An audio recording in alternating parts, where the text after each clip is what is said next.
Welcome back to our program on the False Friends of Fatima. I am your host, Richard Lehrberger, and I am filling in once again for Father Gruner. And of course, we're talking about Christopher Ferreira's new book, The False Friends of Fatima. Chris, thank you very much for being back with us. Thanks, Richard. Thanks for having me on the show. It's been quite a journey. We're moving through this discussion item by item. It's quite a saga. It begins, of course, with the message of Fatima and efforts by certain members of the Vatican apparatus, for lack of a better word, who are doing everything in their power to deconstruct it in order to make it fit with what they believe is the new orientation of the Church. This would be a message of Fatima that doesn't really offend anybody. Doesn't offend the Russian Orthodox in terms of the consecration of Russia. Doesn't offend other religions by talking about a triumph of the Immaculate Heart and so on and so forth. And we've gone through how the Vatican Secretary of State, who was in charge of diplomacy with the outside world, has taken charge of the message of Fatima, treating it as a kind of a political problem, a public relations problem to be managed rather than a heavenly prophecy and warning to be heeded by the Church. And we were discussing in the last episode with Father Gruner the apostolate of the late Father Robert Fox, which set itself up as a kind of anti-Fatima apostolate in opposition to Father Gruner's. And his position was, in keeping with the party line, that Russia was consecrated in 1984. And Father Fox produced as evidence these so-called letters of Sister Lucia that were generated by a computer in the 1980s, which Father Gruner's apostolate exposed as obvious forgeries because Sister Lucy did not use a word processor. She wrote all of the letters by hand. And there are representations in these letters which are flatly contradicted by the facts that Sister Lucia knew. For example, one of the letters to a Mr. Nolker claims that when Paul VI went to Fatima for a pilgrimage, he consecrated the world. He did no such thing. He didn't consecrate anything in Fatima.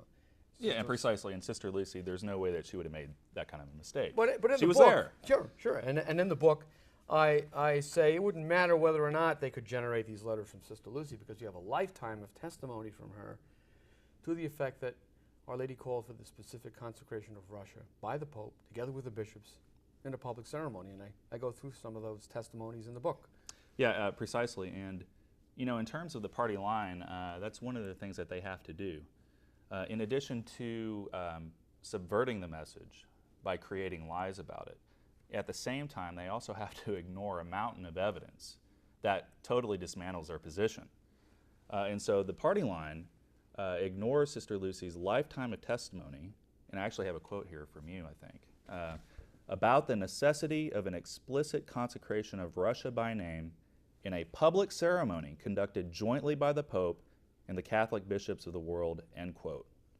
And then, of course, you go on to highlight some of the keynotes of that testimony in your book. Now, I think you even mentioned at one point that this is certainly not an exhaustive list. Right. You know, it's the highlights, you know, but there's much more testimony from Sister Lucy that you can find even on Fatima.org that goes into this into more detail. But we can start with what happened on July 15th, 1946. On that date, there was a historian, an American historian named William Thomas Walsh, who interviewed Sister Lucy. He, of course, had to do it through a translator.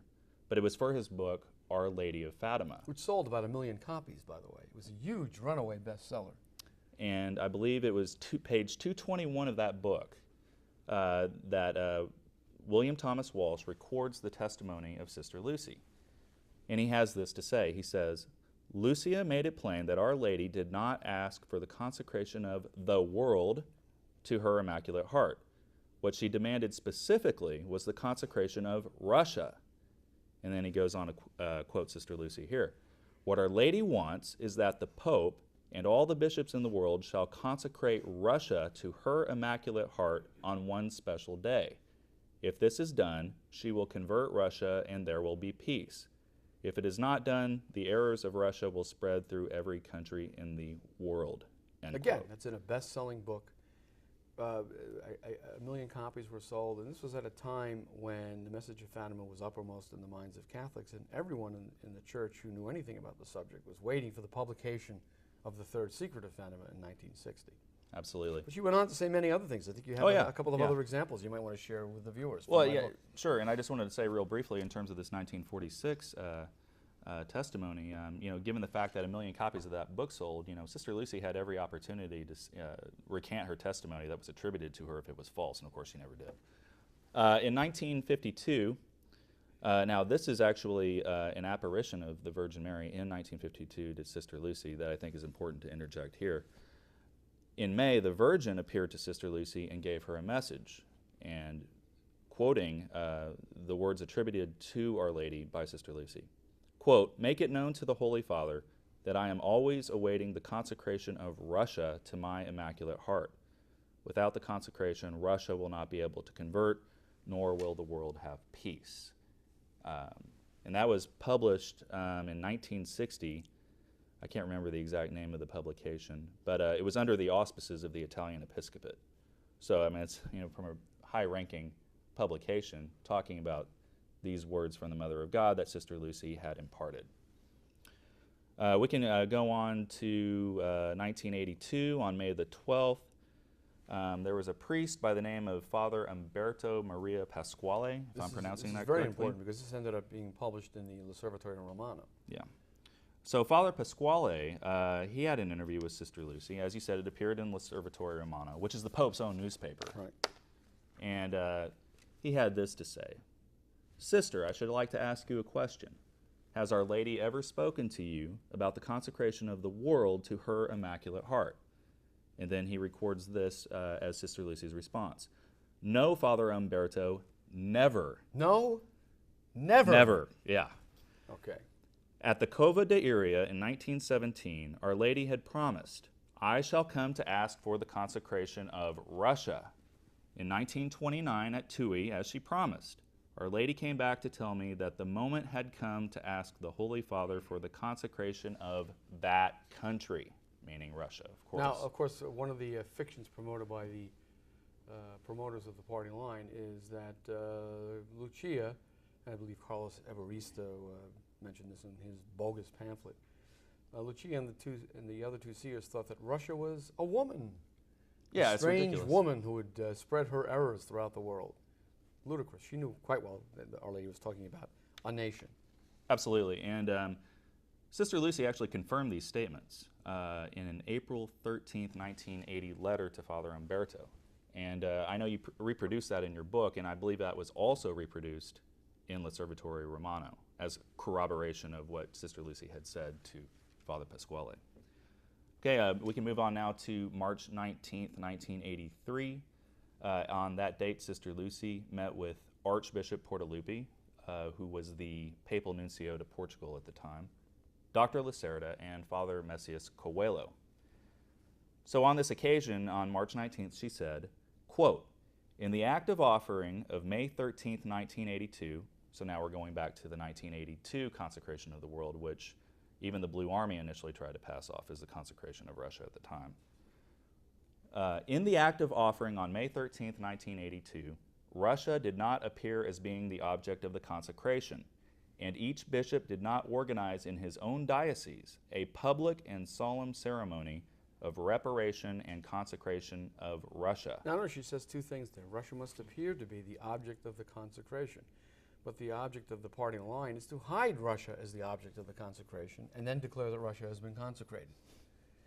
So that she herself has said, no, Russia must appear to be the object of the consecration in a public ceremony.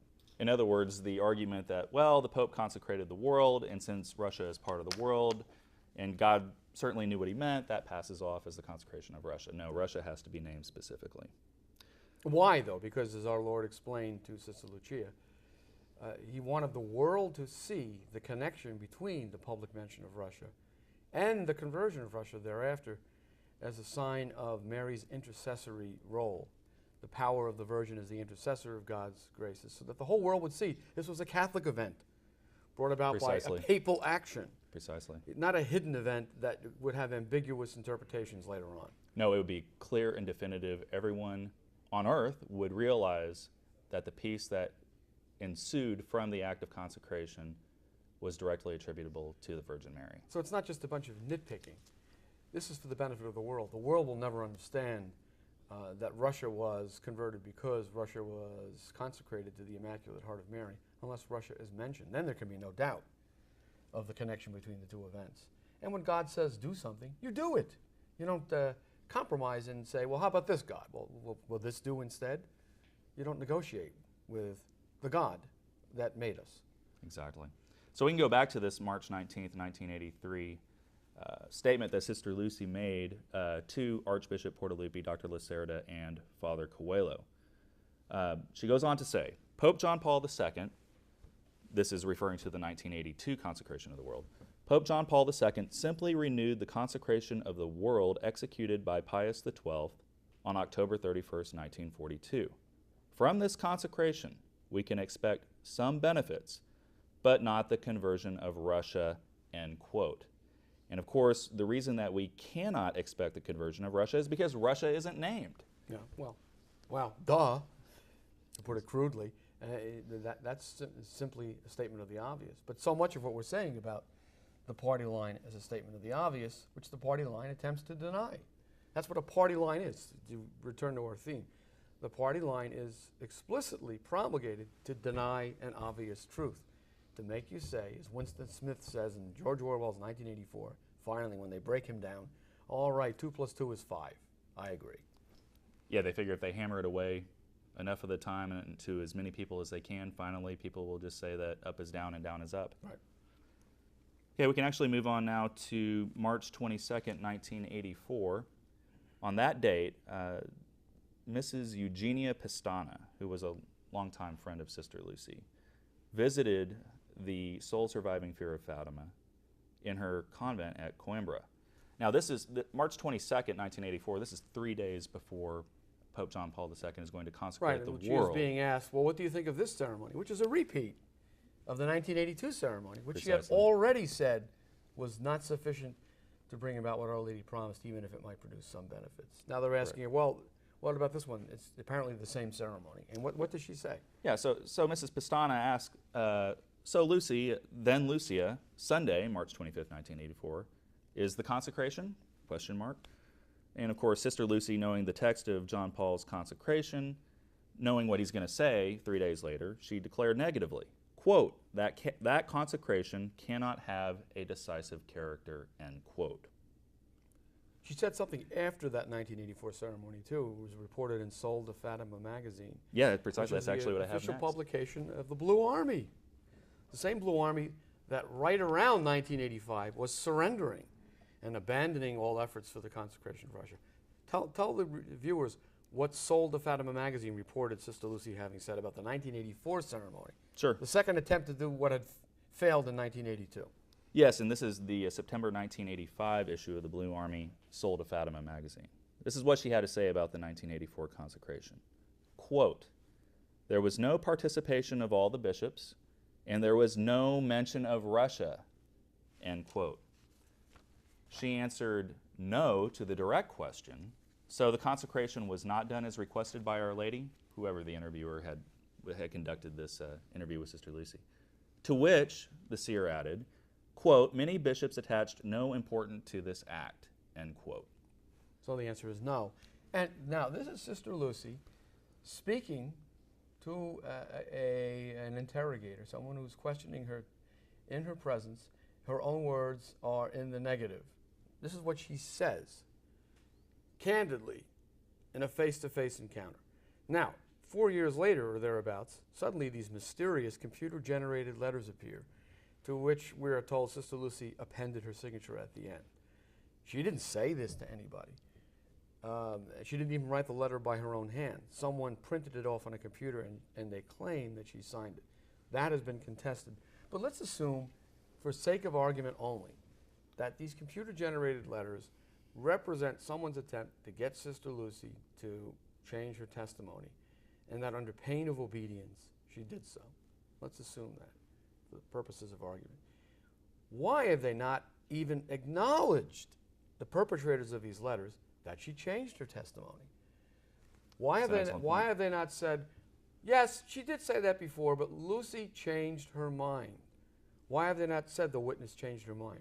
Now, if you're sitting on a jury and a witness has said X 10 times in a row, and then the person presenting the case comes up with a computer-generated letter and puts that into evidence saying not X, and then sits down and says, I rest my case.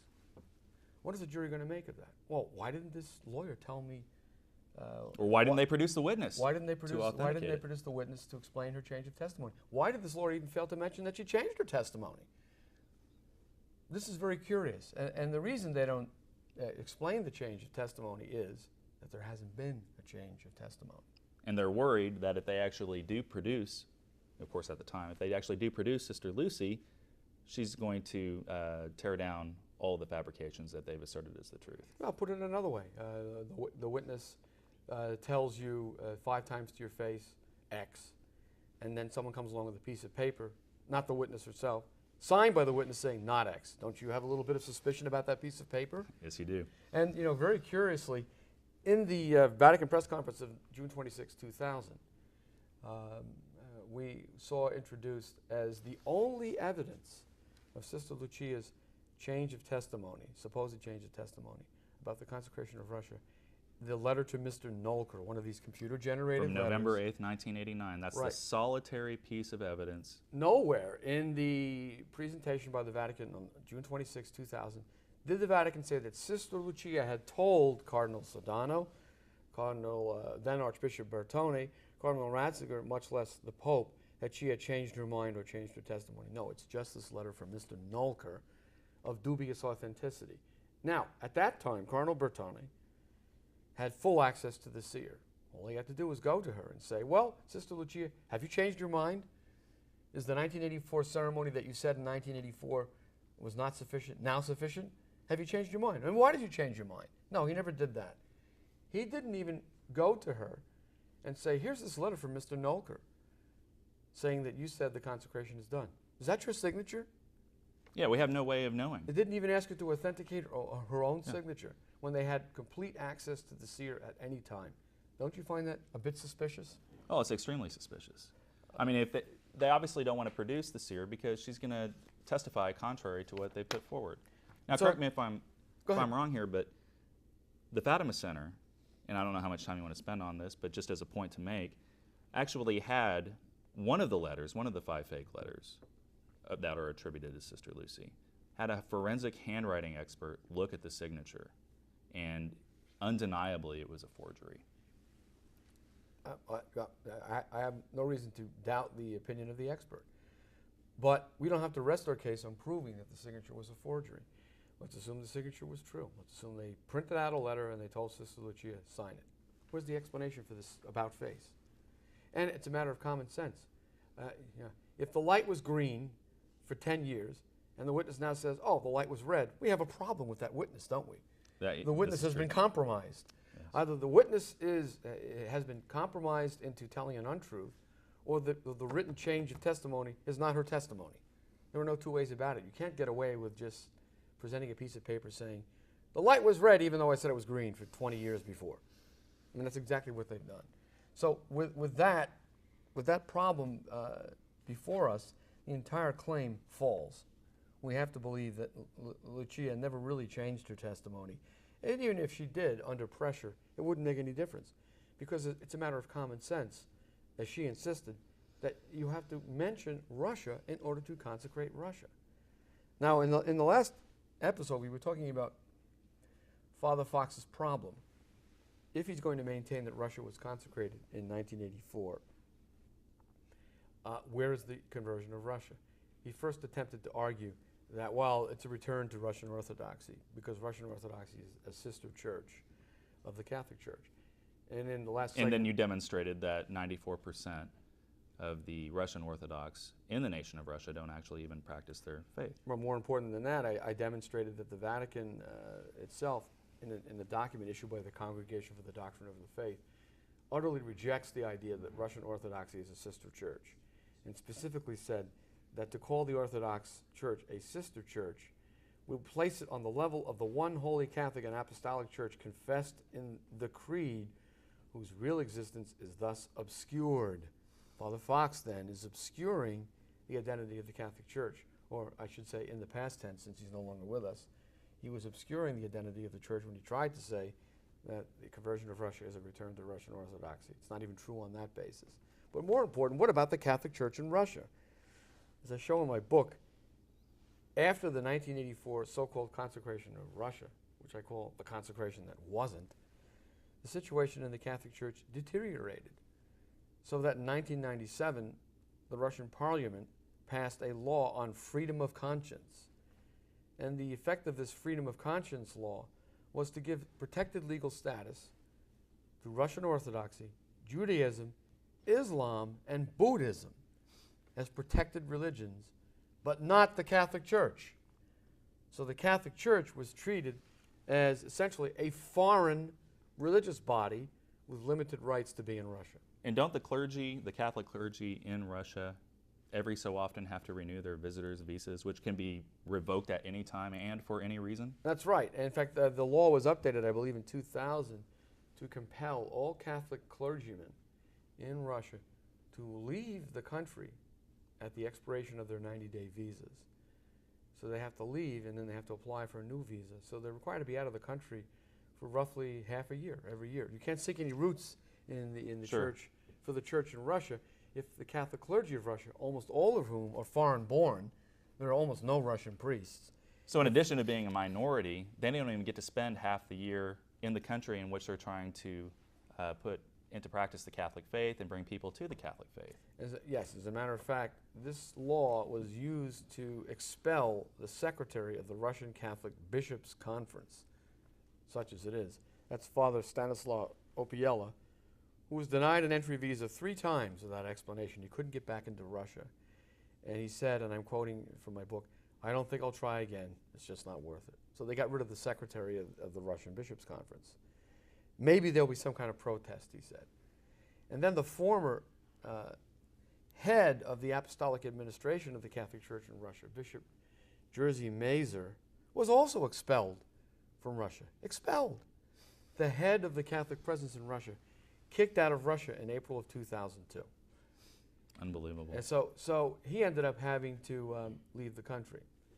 And then Archbishop Kondrushewicz, who ended up in the same position, operates from an office in Moscow, which is tucked behind a military commandant's office, and doesn't have any signs on it saying that it houses the Catholic Church's Russian leadership.